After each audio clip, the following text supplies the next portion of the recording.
오늘은 말씀으로 지혜로워지는 사람, 말씀으로 지혜로워지는 사람이라는 제목으로 함께 말씀 나누도록 하겠습니다. 아마도 세상을 바보처럼 살고 싶어 하는 사람은 아무도 없을 것입니다. 기왕 사는 인생을 좀이라도 지혜롭고 똑똑하게 살고 싶어 합니다. 이 바보 같은 선택을 하여 손해를 보거나 어려움을 겪는 것도 싫고 누군가가 나를 바보 취급하며 우습게 여김받는 것도 너무나 끔찍하게 여깁니다. 문제는 그렇게 바보 같지 않기를 바란다고 사람이 바보처럼 살지 않을 수 있는 것은 또 아닙니다. 자기도 모르게 어리석은 판단을 할 때도 있고 바보 같은 실수를 하기도 합니다. 게다가 삶에서 나의 지혜가 부족하다고 느껴지는 때가 얼마나 많이 있습니까? 작은 선택의 순간들부터 삶의 결단들, 인생을 쌓아갈 계획들 앞에서 우리는 얼마나 고심하고 괴로워했습니까? 심지어 어렵게 꼬이고 힘든 문제들 속에서 더더욱 지혜가 갈급해지기도 합니다. 그런데 문제는 무엇입니까?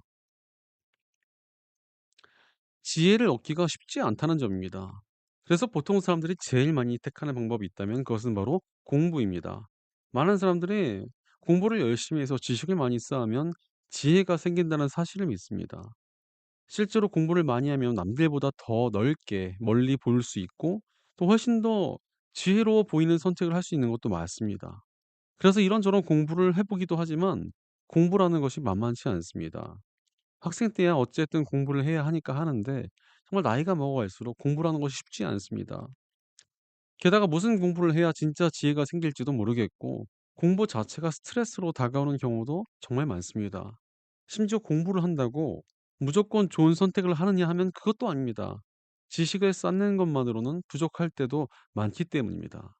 정말 많은 사람들이 지식을 쌓지만 지혜를 얻지 못하는 경우도 굉장히 많이 보게 됩니다. 오히려 지식이 많고 공부를 많이 하는 사람들이 정말 어리석은 헛발질을 할 때도 있지 않습니까? 그러다 보니까 이 "명물만으로는 지혜를 얻을 수 없다. 경험에서 우러나오는 삶의 지혜가 진짜다." 이렇게 외치시는 분들도 적지 않습니다. 바로 시간이 지나고 나이가 들면 지혜가 쌓인다는 것입니다. 물론 여러 사람을 만나고 경험을 쌓다 보면 어느 정도 지혜가 생기는 것처럼 느껴질 때가 많습니다. 저도 이제 나이가 조금 드니까 젊은 청년들을 보면서 '야 저거 이렇게 하면 안 되는데. 야 저거 저러면 안 되는데.' 이런 생각이 자꾸 들고 정말 잔소리하고 싶은 마음이 너무 많이 들어 가지고 참느라 쉽지 않습니다. 그런데 솔직히 나이를 먹고 경험이 많다고 지혜로워지는 것도 아닌 경우가 참 많습니다. 제 생각에는 안 될 것 같은 일이 잘 되기도 하고요. 지금까지 경험으로 비춰보아 잘 될 수밖에 없는 일이 안 될 때도 있습니다. 실제로 나이는 먹었지만 어리석은 판단을 하는 그런 사람들도 얼마나 많습니까? 나이나 경험만으로는 부족할 때가 참 적지 않습니다. 그런데 지식으로도 안 되고 경험으로도 안 된다면 우리는 대체 지혜를 어디서 얻을 수 있겠습니까? 바로 올바르게 지식을 쌓으며 온전한 경험을 쌓아야 지혜를 얻을 수 있습니다. 지식도 아무 지식이나 쌓는 것이 아니라 온전하고 바른 지식을 쌓아야 합니다. 세월을 보내고 경험을 쌓는 건 역시도 바른 관점을 가지고 쌓아야 지혜로워질 수 있다는 것입니다. 그러기 위해서는 우리에게 바른 중심이 있어야만 합니다. 사실 뭐 어리석은 기준을 통해 지식을 쌓고 경험을 가져봐야 어리석은 판단을 하게 될 뿐입니다. 실제로 뭐 개똥 철학을 가지고 지식을 쌓고 경험을 쌓아봐야 똥냄새 나는 삶을 살 뿐입니다. 어떤 사람 하나가 사업하는 것을 보았는데 나름 자기 분야에서 공부도 좀 하고 여기저기서 일도 많이 해 가지고 경험도 많이 쌓았던 사람이었습니다. 그런데 이 사람이 쌓은 지식과 경험을 가지고 사업을 시작은 했는데 문제가 있었습니다. 이 사람이 다른 사람들은 무조건 이용해 먹으면 되고 돈만 잘 벌면 상관없다는 기준을 가지고 거의 사기 비슷하게 사업을 했습니다.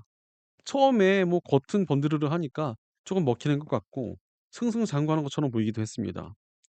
그러나 얼마 지나지 않아서 돈만 밝히는 모습에 고객들이 실망했고 같이 일하던 사람들도 다 욕하며 돌아섰고 사기치던 것도 들통나 버렸습니다. 그래서 사업은 폭삭망하고 그 분야에서 완전히 아웃되는 것을 본 적이 있습니다. 자기 딴에는 지혜라고 생각했던 일이 바보짓이었던 것입니다.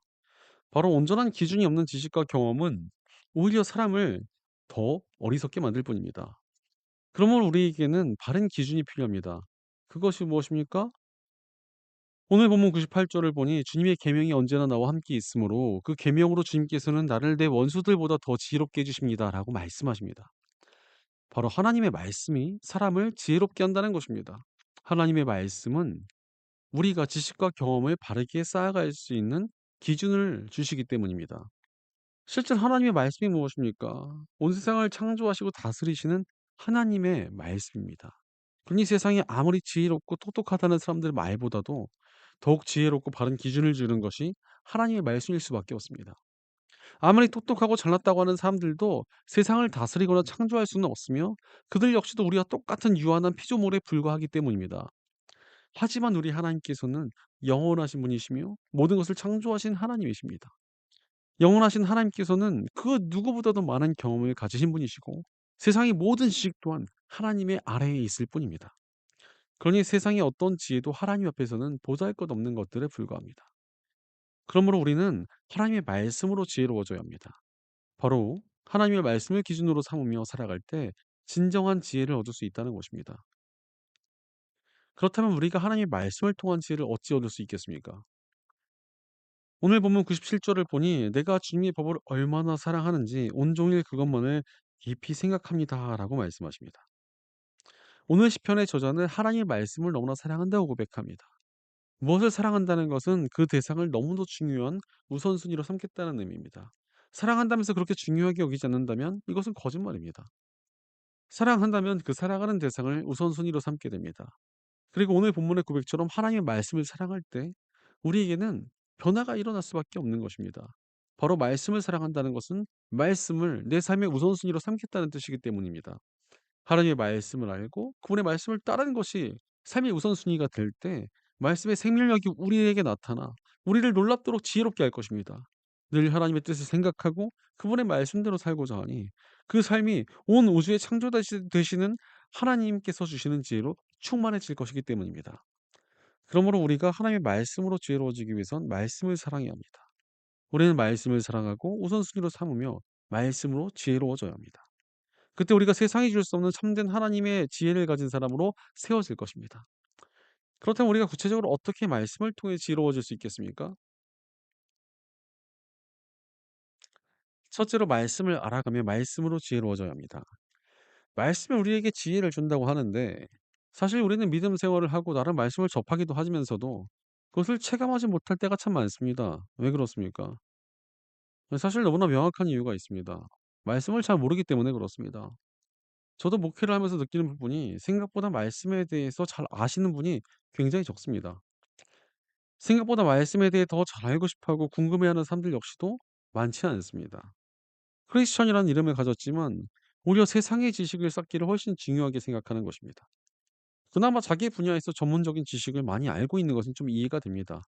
그런데 뭐 취미의 영역이나 뭐 쓸데없는 것은 웬만한 전문가 못지않게 알고 있지만 말씀에 대해서는 초보적인 영역에 머무는 사람들이 얼마나 많은지 모릅니다.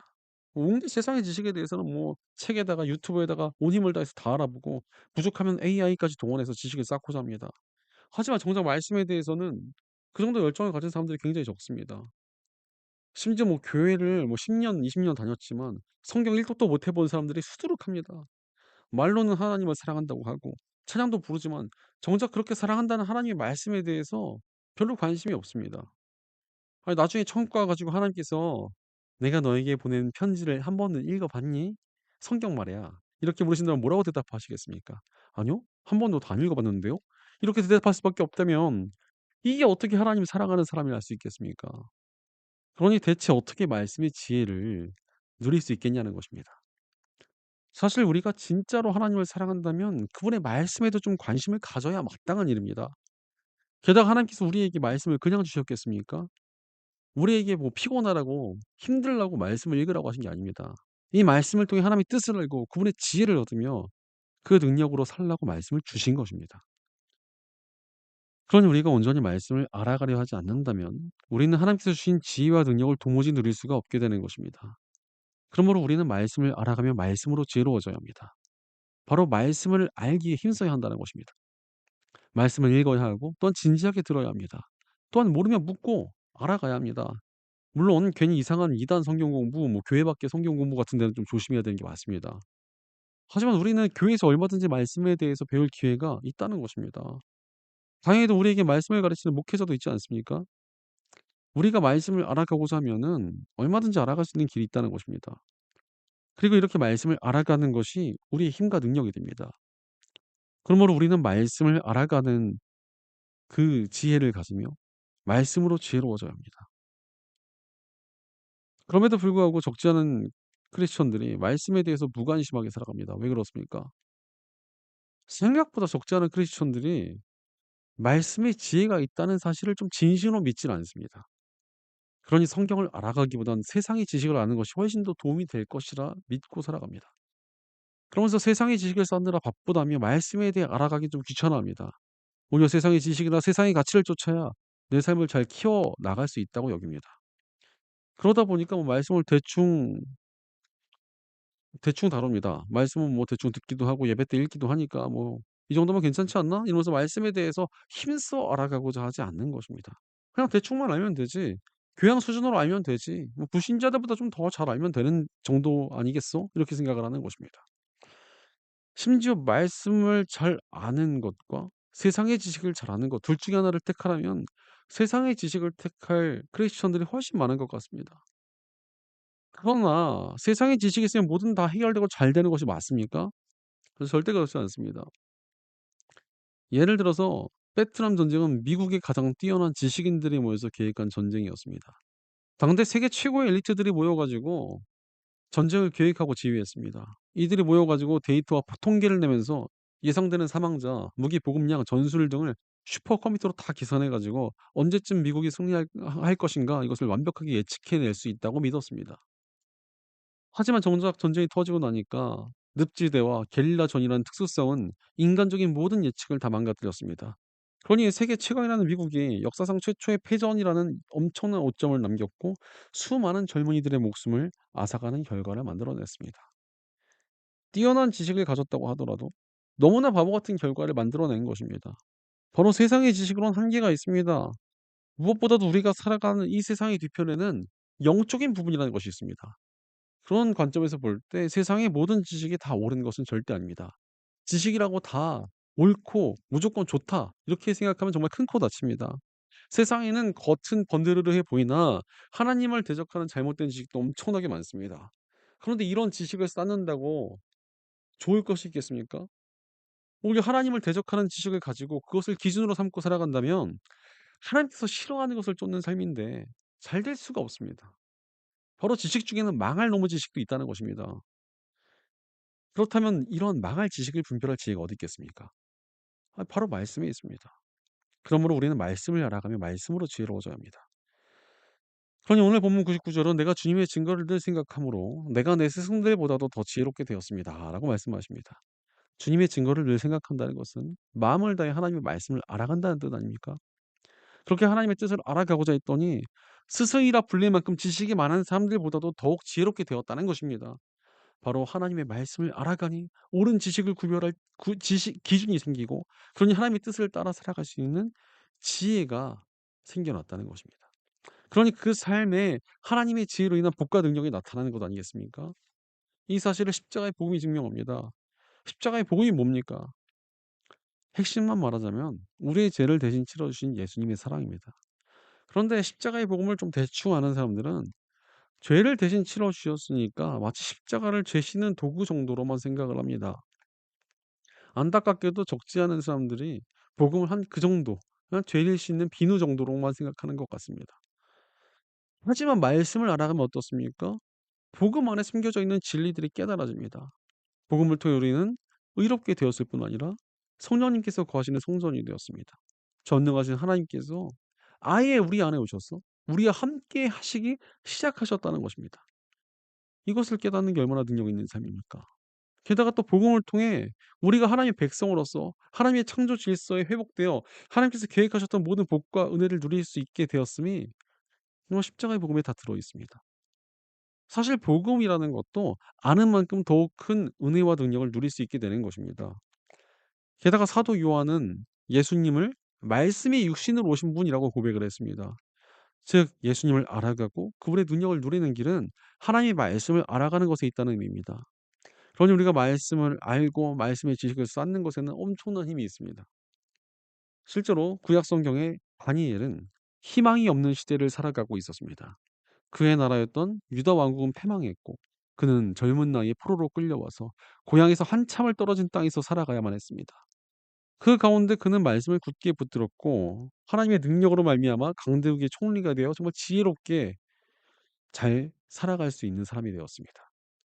심지어 정권이 바뀌고 왕조가 바뀌어도 그거는 3번이나 총리를 할 정도로 하나님의 능력을, 그분의 지혜를 누릴 수가 있었습니다. 하지만 다니엘에게는 한 가지 무거운 짐이 있었습니다. 굉장히 무거운 마음의 짐이 하나 있었습니다. 바로 그의 고향 땅인 예루살렘은 황폐화되었고 하나님의 성전도 무너져 있었다는 사실이었습니다.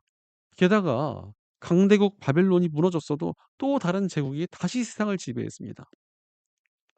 그러니 유다 백성들은 고향으로 돌아갈 수가 없었고 여전히 고향 땅과 성전은 황폐했습니다. 하지만 다니엘은 말씀을 깊이 연구하다가 하나님께서 포로 생활을 70년 동안만 허락하셨고 그 이후에는 나라를 회복시켜 주실 것이라는 것을 깨닫게 되었습니다.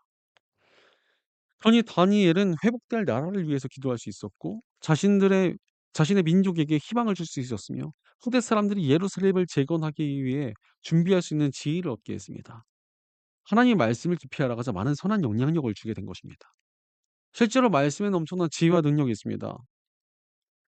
해양학의 아버지라 불리는 매튜 모리는 큰 사고를 당하여 병상에서 많은 시간을 보내야만 했습니다. 정말 절망적인 상황이었지만 그 가운데 차라리 잘 됐다며 열심히 말씀을 읽고 묵상했습니다.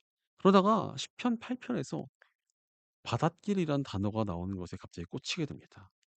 이때가 19세기였고 이때 당시만 해도 바다는 거대한 물덩어리일 뿐 정해진 길 같은 것은 없다는 생각이 정말 지배적이었습니다. 하지만 매튜 모리는 하나님의 말씀에 바닷길이 있다고 하셨는데 그렇다면 바다에는 인간이 발견하지 못한 하나님께서 만드신 길이 있다라는 생각을 하게 되었습니다.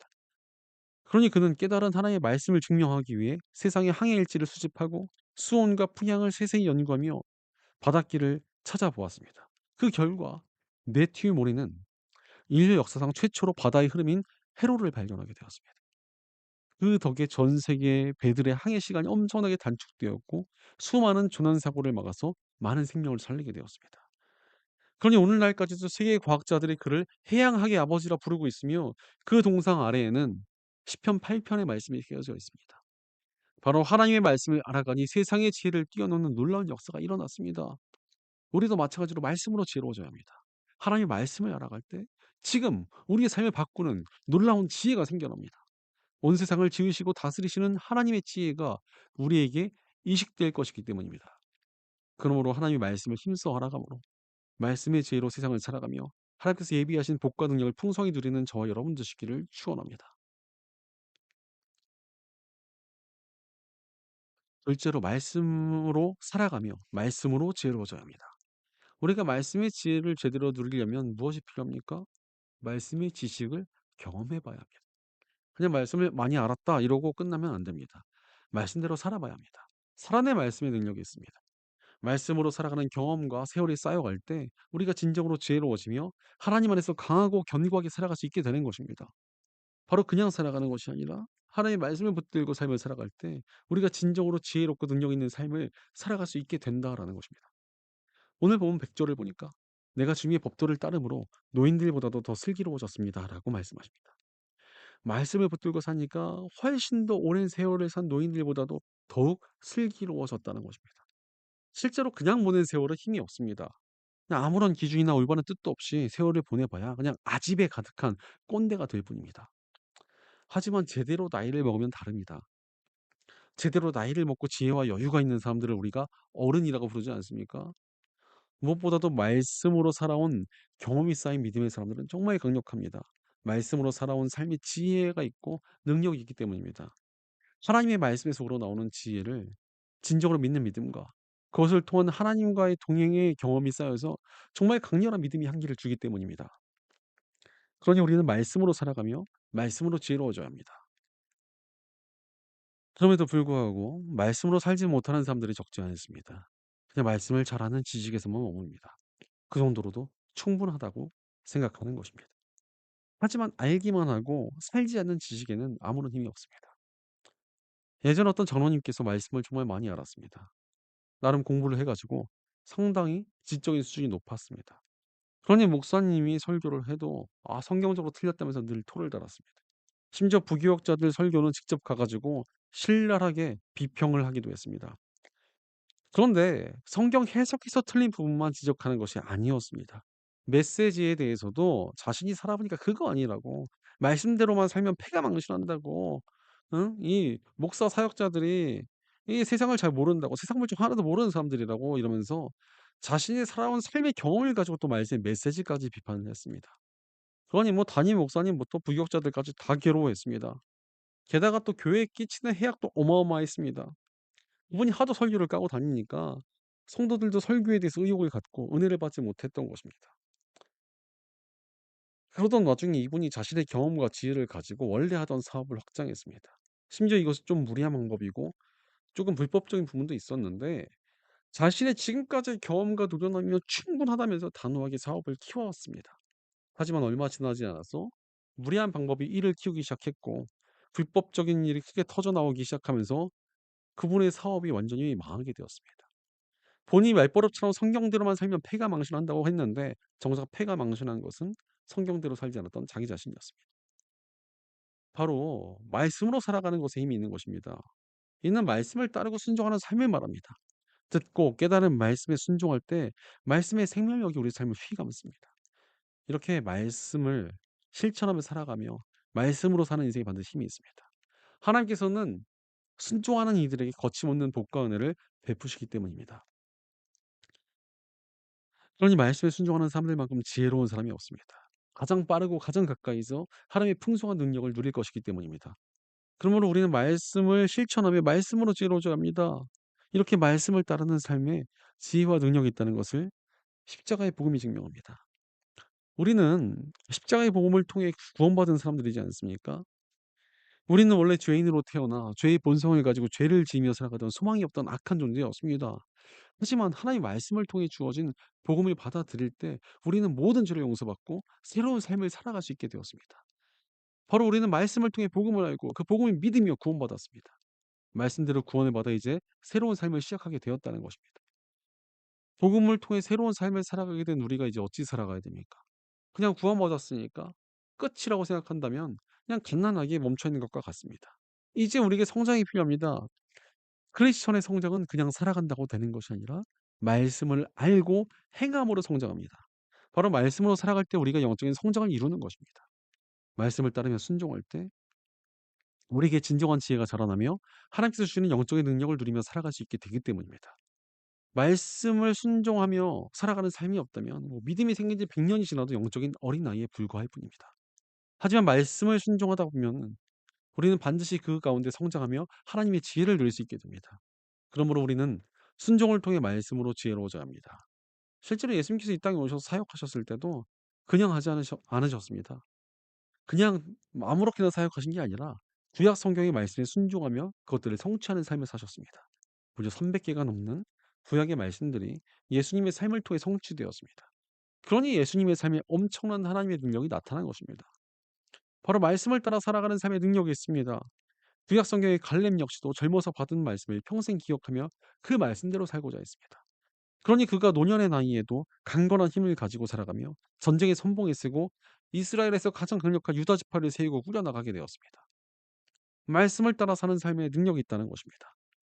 미국의 유명한 패션 잡지인 에스콰이어의 편집자 AJ 제이콥스라는 사람이 있었습니다. 이 사람은 하나님을 믿지 않는 비종교인이었는데 왠지 특별한 시도를 해보고 싶다라는 생각이 들었습니다. 그 중에서도 성경의 말씀이라는 것을 정말 그대로 따르며 살면 무슨 일이 생길까 하는 호기심이 생겼습니다. 그래서 성경의 말씀을 따라서 1년간 미친 척하고 한번 살아보면서 정말 어떤 능력이 있는지 좀 구시대적인 면이 있다면 좀 비평하면서 글을 써봐야지 이러고 마음을 먹었습니다.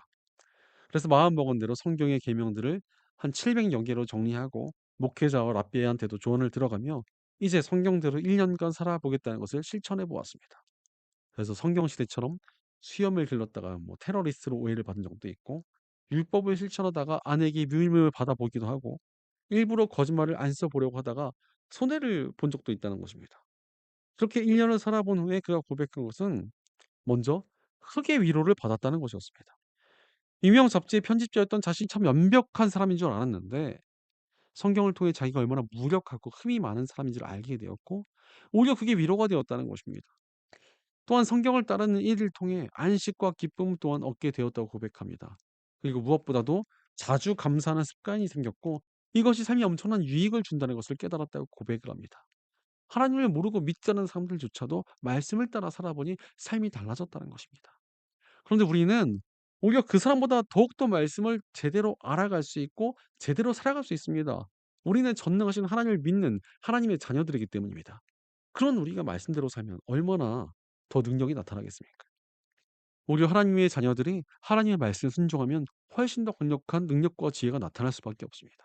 하나님께서는 하나님의 자녀들에게 거침없는 능력과 역사와 지혜를 베푸시기를 기뻐하시는 분이시기 때문입니다.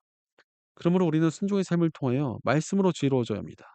말씀에 순종하는 삶을 쌓아가며 말씀의 능력으로 더욱 지혜롭고 단단해진 삶을 살며 하나님께서 주시는 복과 능력을 막힘없이 누리는 복된 저와 여러분 되시기를 축원합니다. 사랑하는 여러분, 말씀으로 지혜로워지는 삶을 살고 계십니까? 영국의 목회자 찰스 스펄전은 아무리 좋은 음식을 앞에 두고도 먹지 않으면 굶어 죽듯이 아무리 위대한 말씀의 진리가 옆에 있어도 날마다 펼쳐 읽고 연구하지 않으면 우리 영혼은 자라나지 못하고 말라 비틀어질 것이다 라고 말했습니다. 바로 하나님께서 우리가 세상을 잘 살아갈 수 있는 놀라운 지혜를 이미 주셨습니다. 이 귀한 진리의 말씀을 얼마든지 접할 수 있는 이 좋은 시대를 살아가면서도 이것을 제대로 누리지 못하고 산다면 이미 그 자체로 어리석은 것입니다. 하나님께서는 우리가 지혜롭게 살아갈 수 있도록 최고의 것을 주셨습니다. 그러니 헛된 것을 찾는 대신 말씀으로 지혜로워져야 합니다. 하나님의 말씀은 반드시 우리를 지혜롭게 하고 생명력 있는 삶을 살아가게 하며 하나님의 능력과 인도하심을 풍성히 누리게 합니다. 그러니 말씀을 알아가고 말씀에 순종하는 삶을 쌓아야 합니다. 그때 우리가 반드시 말씀의 능력으로 지혜로워지는 믿음의 사람이 될 것입니다. 그러므로 사랑하는 여러분, 말씀을 삶의 기준으로 굳게 붙들고 계십니까? 말씀을 가까이 하며 힘써 알아가고자 하십니까? 말씀에 순종하며 성장하고 계십니까? 그때 우리가 반드시 말씀 안에서 성장하고 복되어질 것입니다. 하나님의 말씀을 굳게 붙들고 더 깊이 알아가며 진지하게 순종함으로 하나님께서 주시는 풍성한 지혜로 복되고 능력 있는 삶을 살아가는 저와 여러분 되시기를 주의 이름으로 간절히 축원합니다. 기도하겠습니다. 우리에게 너무도 귀한 하나님의 말씀을 주시고 말씀으로 우리를 구하시고 지혜롭게 하시는 하나님 감사와 찬양을 드립니다. 온 우주를 지으시고 다스리시는 위대한 하나님의 말씀을 이미 우리에게 주셨는데도 우리가 다른 헛된 지혜를 찾아 헤매지는 않았는지 우리 삶을 돌이켜봅니다. 그러나 이제 우리가 말씀을 통해 지혜로운 사람이 되기로 결단합니다. 하나님께서 주신 말씀을 가까이 하고 알아가며 하나님의 지혜를 얻게 하옵소서. 또한 말씀을 아는 지식에만 머무는 것이 아니라 말씀을 실천하고 순종하며 살기 원합니다. 말씀으로 살아갈 때 말씀의 능력이 있으며 말씀의 생명력이 넘친다는 것을 경험하며 아는 저희가 되게 하여 주옵소서. 우리 공동체 가운데 함께 해 주셔서 저희가 함께 말씀을 알아가며 말씀에 순종하는 말씀의 공동체에서 세워져 말씀으로 지어지는 단단한 믿음의 사람들이 되게 없어서 늘 우리와 함께 하시며 지혜 주시는 우리 주 예수님의 이름으로 기도드리옵나이다. 아멘.